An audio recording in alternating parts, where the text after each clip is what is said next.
welcome to episode 5 of the Knitting Jungle podcast. My name is Sarah, and this is a podcast where I like to talk about everything that I've been knitting and sewing on. It's been a very hot, about 95-degree weather the past week or two here, and maybe even reaching 100 with the heat index on some afternoons. So I haven't been wearing much of my knitting, but I've been wearing a lot of the linen pieces that I've sewn in the past. But not to worry, I've been working on worsted weight wool sweaters, so I do have a lot to share today because it's been about 3 weeks since my last episode. Also last week was the second installment of the Brimfield's Antiques Fair, which is the largest antique show here in the US. They have one in May, July, and September, I believe. So I've never been to the July one before because it's been too hot, but my dad was in town, so I went with my mom and dad to the fair, or show, whatever you call it. And we thought we would beat the crowds because it was going to be so hot that day. And I think it was a lot less crowded than when we went in May. So yeah, we walked around for about 4 or 5 hours in the blazing sun and definitely had some heat exhaustion at the end of that. But we found some really great pieces at a great bargain. So I would say that last week was our best Brimfield shopping trip we've ever had. I got an antique lamp, a Victorian plant stand, and a bookshelf that I'm going to put in my my crafting area downstairs, and I'm going to put all my yarn and maybe some little knitted projects, and I have an antique seam roller and a spindle for like weaving or for like looms. So yeah, I think I will put in some footage of that in case you'd like to see what I picked up. I live in an old Victorian house. It's about 135 years old or so. It was built in 1895, so whatever the math equates to there. And I like to get a lot of old furniture on Facebook Marketplace to kind of fit the era of my house. So I'm really into the museum aesthetic, so I get a lot of old furniture. Anyways, I've got a lot to share with you today. I've got a finished object, a couple of whips, some yarn acquisitions, and a machinery acquisition. I got a knitting machine from Facebook Marketplace. So stay tuned if that all sounds good to you, and thanks so much for watching. So as for what I'm wearing only linen in the summer. I'm working on wool, but I can't wear wool right now. It's like way too hot. But I am wearing the Elizabeth Suzanne Georgia tee. It's like a cropped drop shoulder tee. It's a very basic pattern, so this would be great if you're a beginner sewer. And I paired it with the Elizabeth Suzanne Florence pants. I've made these pants probably about 10 times. That's also a very simple pattern if you're looking for pants, beginner friendly. You have to put in an elastic, but the pattern doesn't include pockets, but you can put pockets in if you want. So yeah, I've been wearing things like this on repeat. So yeah, this is just like a very comfy pajama vibe outfit. When it's hot out, I like to wear linen because it doesn't smell when it gets wet with sweat. Sorry, this is too disgusting. But it dries off really quickly, and linen is kind of antimicrobial by nature. So it's just, and if you have something that's very loose fitting and breezy, then that's just a lot better, even than cotton, because when cotton gets wet, it takes a long time to dry, so you kind of feel too disgusting. So linen is my preferred summer fabric. Okay, so my finished object is actually kind of two little guys. This is the Hans Christian slippers by Scandiwork. I believe the designer's name is Kristen Drysdale. And oh, these are so soft. After I soaked them in Eucalan and let them dry, they softened up even more than when I first knit them. This is made in the white yarn is, oh, I've got the cone of this still. This yarn is called Highland, and it's by, oh shoot, what's it called? They're here in Vermont, Harrisville Designs, sorry. And this is their number 44 white color. And this is 228 grams or 450 yards. So it's 100% virgin wool, spun in the US. And this is it's a nice thick, maybe heavy DK or maybe a light worsted weight. And it's beautifully soft and rustic. I like to knit with non-superwash wools primarily, so this fits the bill. And they also have all of their colors in a thinner version of this yarn, and that thinner version is called their Shetland base. So this is the white here. And then for this cool brown contrast color, I used an even softer yarn from West Yorkshire Spinners. Yeah, this is their 100% British fleece, and this is 100% British wool from the Bluefaced Leicester. And thanks everyone who taught me how to pronounce the word Leicester, because there's a lot of extra letters in that word, and yeah, I definitely needed help with that. And this is an Aran weight yarn. It's like, I think, slightly thinner than the Harrisville Designs Highland, but it worked well together and it all blocked out.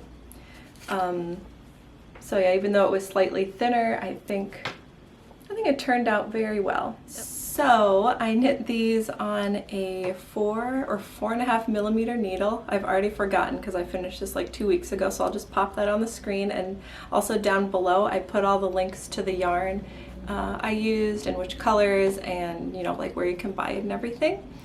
So that's about the needles and the yarn. Now for the pattern, it's one big chart, which I love because you can just print out the chart and bring it wherever you go. So you start here, this is like the back part of your heel, and you knit this color work part flat, which I don't really have a problem with. It's not as fast as just knitting in the round, but it's such a small part that purling and color work is not too bad. And then you cast on all of these stitches, and then the rest you do in the round, and then you end up here, you start decreasing and everything. I haven't worn these yet because it's like 95 degrees, but I tried them on and my feet immediately started sweating, so I think this is gonna be really good in the winter. As I mentioned, I have a really old house that's like poorly insulated with cold floors, so this is gonna be perfect in maybe November. One thing, okay, so I've got huge feet, like size 12 in the US, which is maybe a 42 European. So I knit the men's size, and it was still 8 rows too short. I like tried it on when I had gotten about here, and I noticed it was going to be too short, so I made a calculation, and I went on to Stitch Fiddle, that like free website where you can make colorwork charts. Or you could do like cable charts and everything else. So I put the pattern in there, and I kind of just like played around with it to make 8 more rows fit with the pattern. And I think it's good. You wouldn't be able to tell. Ooh, I really like this side edge here. I think that's really pretty. Yeah, there's just a lot of details all around. And this is, I believe it's called a Latvian braid edge here before you bind off. That was the first time I did that, and I really like the look of that. I'll do that again for sure. And yeah, besides it being too small and having to add extra rows, the pattern was great. No mistakes in the colorwork chart or anything, and some like long floats, but I don't mind catching floats. I've got a like fast way to do that. So let's just see what the inside looks like, because I'm always nosy about that, in case you wanted to wear it inside out. Just kidding. So, oh yeah, it looks pretty cool on the inside as well. Oh, one thing I wanted to do, I haven't done this yet because I'm nowhere near being able to wear these because it's the height of summer, but I don't want this to be too slippery, so I saw maybe you can put like hot glue, like little beads of hot glue on this, and it will kind of make it not as slippery. Another thing you can do is get like leather like flat leather pieces and sew it to the bottom. But since I did color work on the bottom, I don't really want to cover that up. So let me know if you've tried that glue method I was talking about, and let me know how it turned out. Or if you have an even better idea, please let me know, because my wooden floors are very slippery. Okay, now on to my first whip. Oops, I dropped an entire cone of yarn. Sorry about that. So you might have, wow, this looks really nice on the camera. I was kind of having mixed feelings about this, but seeing this on camera has changed my mind a little bit. Anyways, you might have seen in one of my previous episodes, I had cast on the ribbing here. And in another episode, I showed the entire kit, a sweater kit that this came in. But anyways, this is the Marie Wallin Seton sweater. And this is a pattern from her new book called like British Breeds Aran. And it's a whole book of patterns that use her new Aran wool base, which is like a thicker, doubly thick yarn compared to her previous yarn base. So everything in the book is supposed to be like you can knit it up super quickly. And I would agree, this is going by really, really fast. It's on 4.5 millimeter needles. I think the ribbing was in 4 millimeter needles.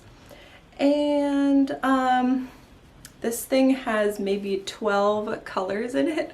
So you can really try out every single ball of yarn if you want. It was a really expensive kit, but I had never tried one of her patterns, and I thought this pattern's on the front cover of her book, and I thought I had never seen a more beautiful pattern or color, you know, like colorway. So I went for it, thinking it'd be perfect for fall and summer for years to come type of thing.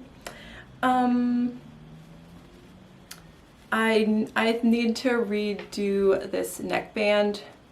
It's too loose. Okay, so I do need to fix that. And okay, so yeah, it's knitted in the round bottom up. So if you don't like, I usually do my sweaters bottom up, and you can still try it on, you just can't try it on from your head. And then you stop once you reach the armpit area, and then you cast off some stitches here. Oh no, okay, sorry, I've already forgotten. It's been like only 1 week and I've already forgotten. Okay, so you cast on some stitches for a steek. Here I've already steeked it, but this was all closed at one point, and it was just a tube up until the shoulder area, like maybe here. Then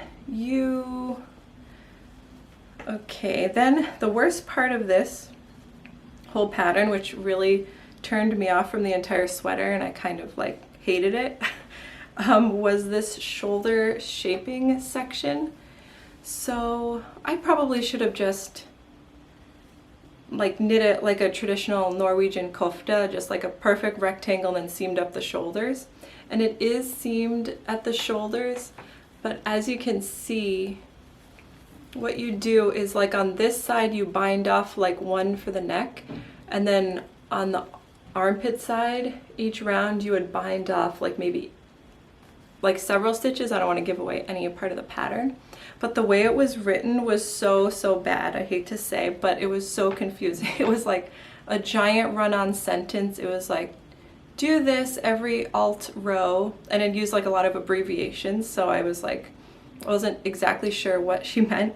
And then so it went on in a run-on sentence with abbreviations, and then at the end of the run-on sentence it said, and at the same time do this for like this row and that row beginning on the second alternative row. It was something like that, like super crazy. I had my husband look at it, and together we kind of had like our best guess as to what she wanted.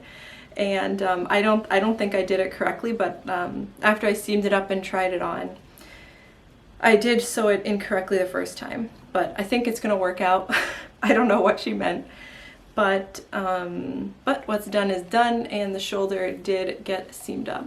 Also, I don't know. I don't like this pattern with the construction notes. The colorwork chart's perfectly fine and everything.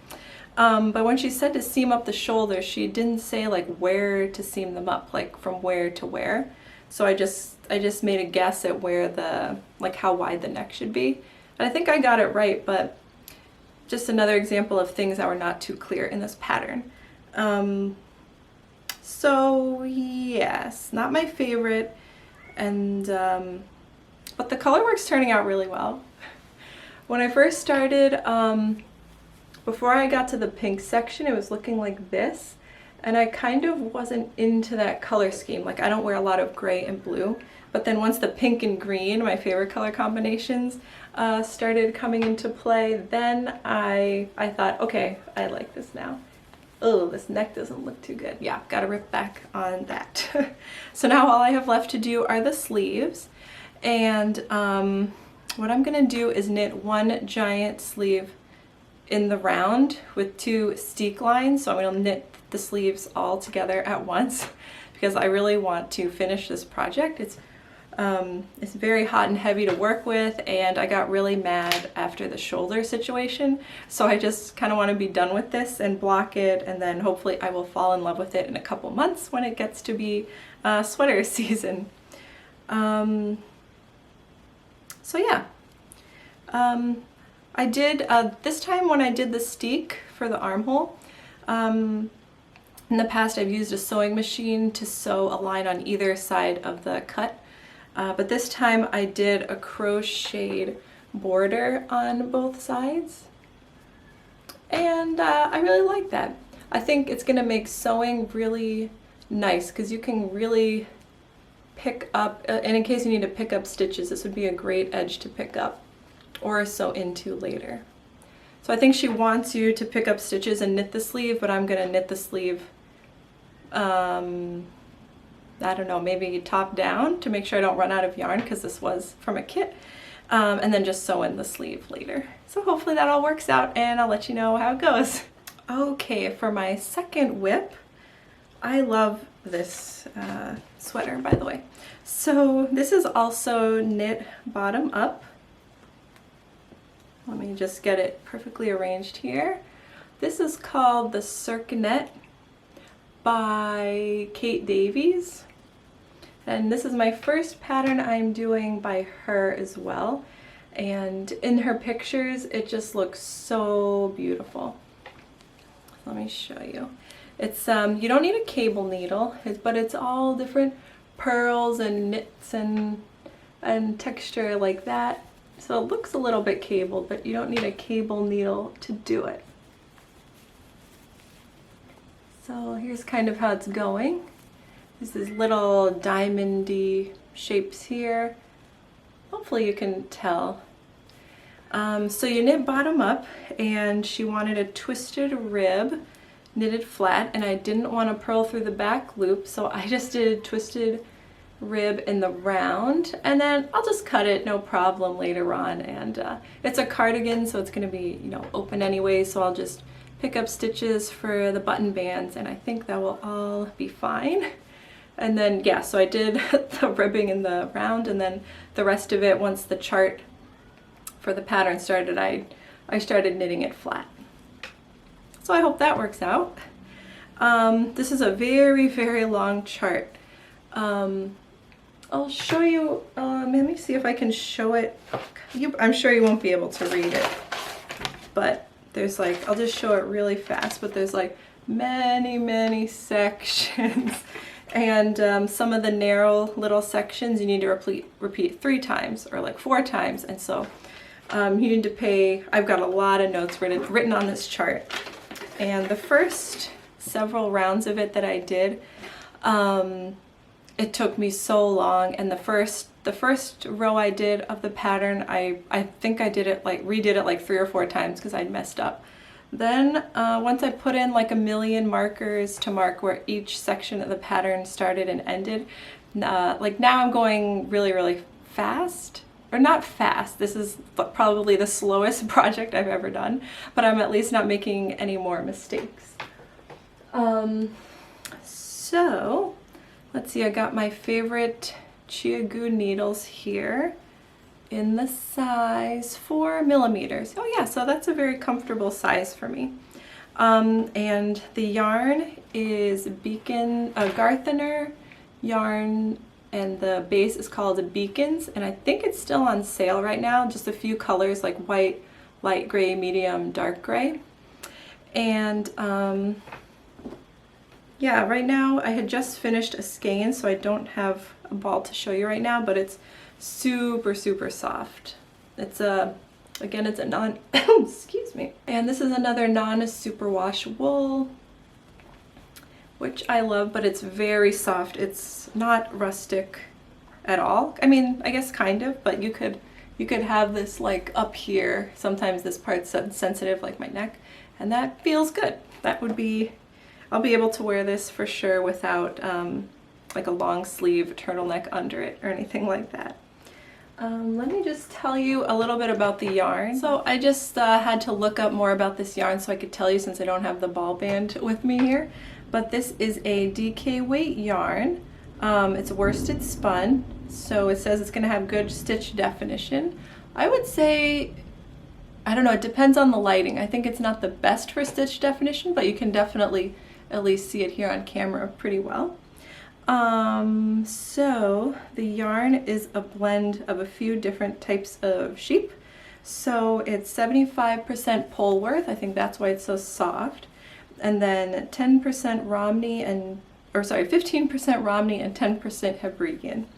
And each skein comes in 50 grams, and which is 135 meters. So I think I have 8 or maybe 7 skeins of this.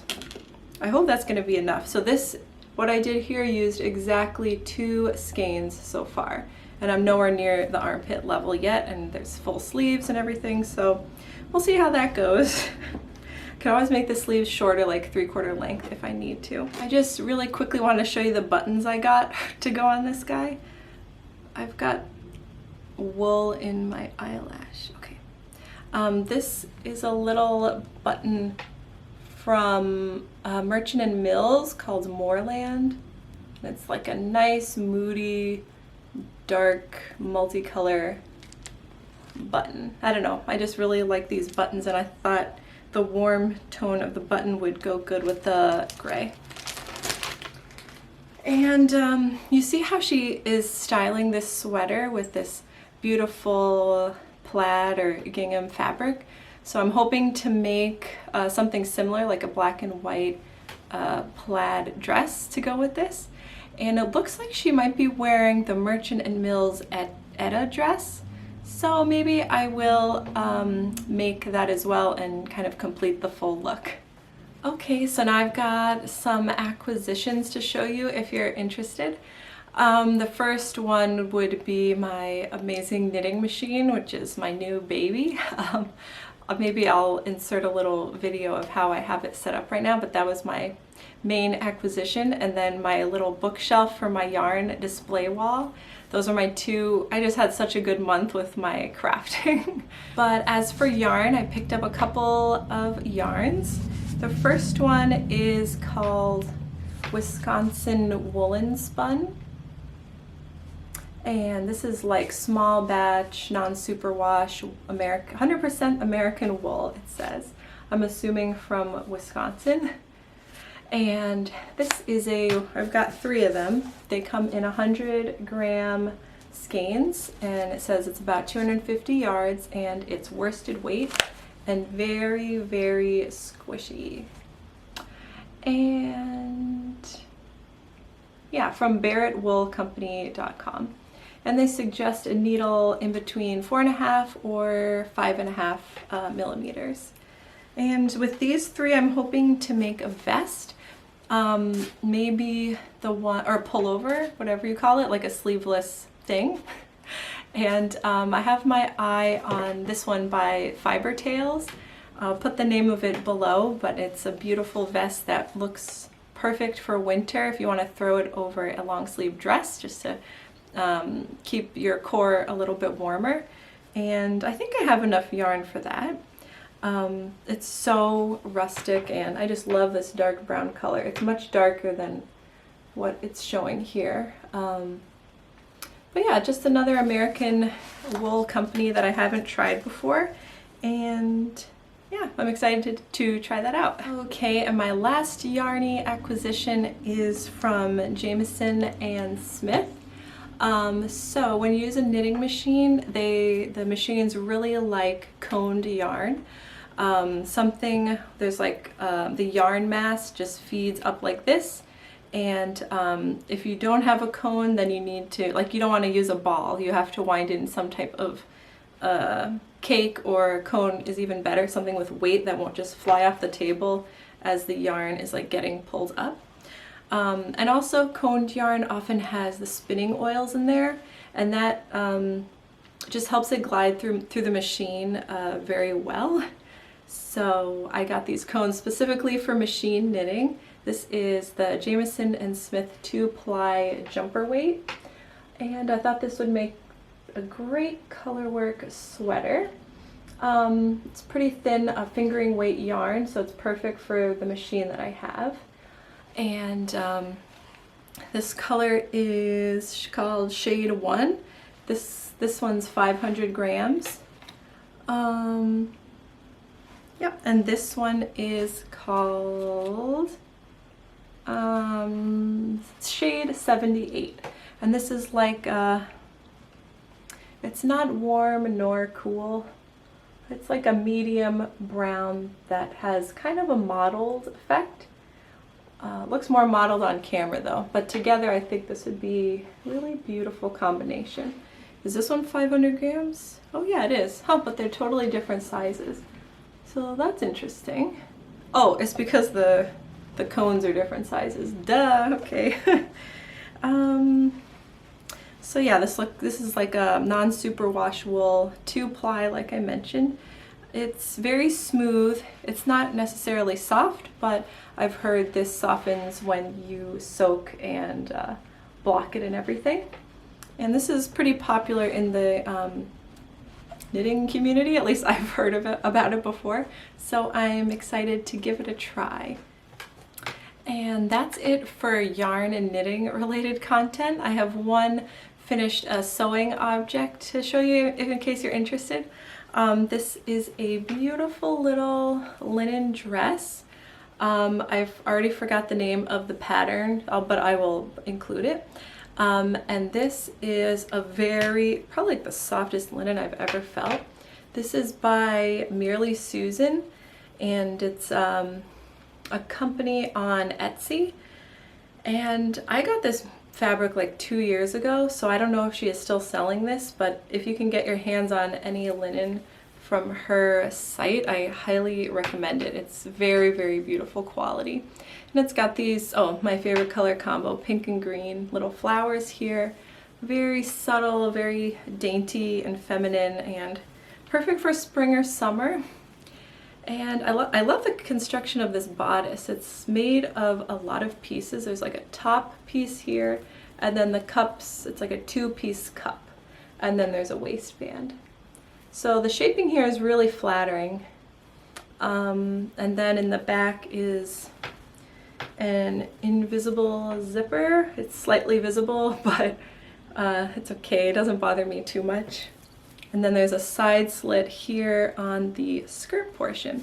This is kind of see-through. You might want to wear some like nude shorts under that, or maybe line it if you're concerned about that. Usually I don't care, I'll just wear some nude shorts underneath, and no one's ever mentioned anything, so I think that's okay. So yeah, just a nice little simple project with, oh, the skirt's gathered, so it's super flattering as well. Yeah, I highly recommend this pattern if you're interested. So that's all I have to share with you today. It didn't seem like too much, but I think I've just been really busy with that knitting machine. It's like kind of addicting, and the possibilities there seem endless. So yeah, hopefully I will get in some hand knitting. The excitement will wear off, and I will get back to I really want to finish that Marie Wallin sweater. So we're going to Cape Cod this weekend, and so that means a nice long car ride, so I think I'll be able to work on, maybe I should get the sleeves started before we leave tomorrow so I don't have to worry about casting on and doing sleeve calculations while underway. So I hope you're all having a great summer so far if you're in the Northern Hemisphere, or a great winter in the Southern Hemisphere. I would love if you liked this episode, if you would please subscribe so you don't miss any of my future episodes, and give it a like if you like this episode. And I also love to hear about where you're from in the world and what you're knitting on, so feel free to leave a comment if you have time as well. Thank you so much for watching, and I will see you in my next episode. Bye!